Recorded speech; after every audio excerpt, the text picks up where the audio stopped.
শুক্রবার সন্ধ্যা রাতে এক মোবাইল চোরকে আটক করলেন স্থানীয়রা। শহরের ইএনডি কলোনি এলাকায় এক মহিলার হাত থেকে মোবাইল ছিনতাই করে পালানোর সময় যুবককে হাতে নাতে আটক করেন স্থানীয়রা। পরে পুলিশের কাছে সমঝে দেওয়া হয়। রোহিঙ্গা ইধারে আনি আর সুর দাউরি করে মানুষের বাইট ঢুকি আর ধরা পড়ছে আর এখন তোমার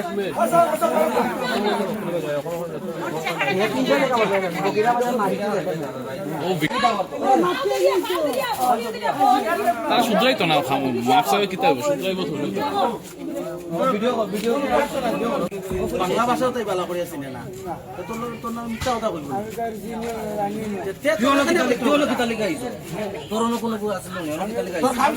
क्या हुआ आपके साथ?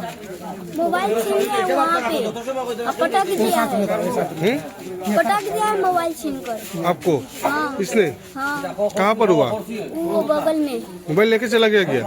फेंक दिया था। हम मोबाइल लेके बच्चा के साथ गए थे दुकान पे मुँह देने तो वो पटक दिया है। इस पे दांते काटने के लिए सोचा तो उसको हम कॉलर पकड़ लिए। किधर हुआ घटना? वहाँ पे आगे नया आदमी है, नया आगे नया बिहार का वो लड़का के क्या नाम है आपका? सर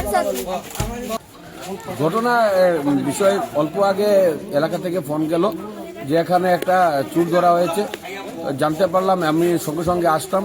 সদর থানাতেও ফোন করা হয়েছে, এখনো অবধি পুলিশ আসেনি, গারদ থেকে আসছে। তো যতটুকু অবধি এখনো অবধি বুঝতে পারলাম একটা মেস্তরির সাথে বোধহয় যুগালির কাজ করে, এখানে কোনো বাড়ির কাজ চলছে। আর এখন অবধি যে স্টেটমেন্ট ও দিচ্ছে, কিন্তু বিষয়টা হচ্ছে রাত্রি বাজে প্রায় 8টার সময়। সেই সময় স্থানীয় এক বাচ্চা এক মেয়েকে মেরে তার থেকে মোবাইল ছিনিয়ে দৌড় মারার সময় এলাকাবাসী ধরে নেয়।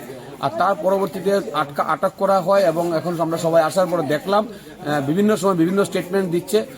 সন্দেহভাজন ব্যক্তি, থানাতে ফোন করা হয়েছে। আমার মনে হচ্ছে ইনফরমার হতে পারে এবং এই ধরনের ইনফরমারই আমাদের শহরের বিভিন্ন জায়গায় যেগুলো চুরি হচ্ছে বা অপ্রীতিকর ঘটনা ঘটছে তার সঙ্গে জড়িত হতে পারে। আমি মনে করি এই জিনিসগুলো ঠিকমতো তদন্ত করা দরকার।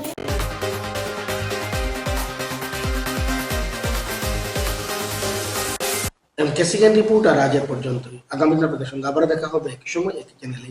নমস্কার। নমস্কার।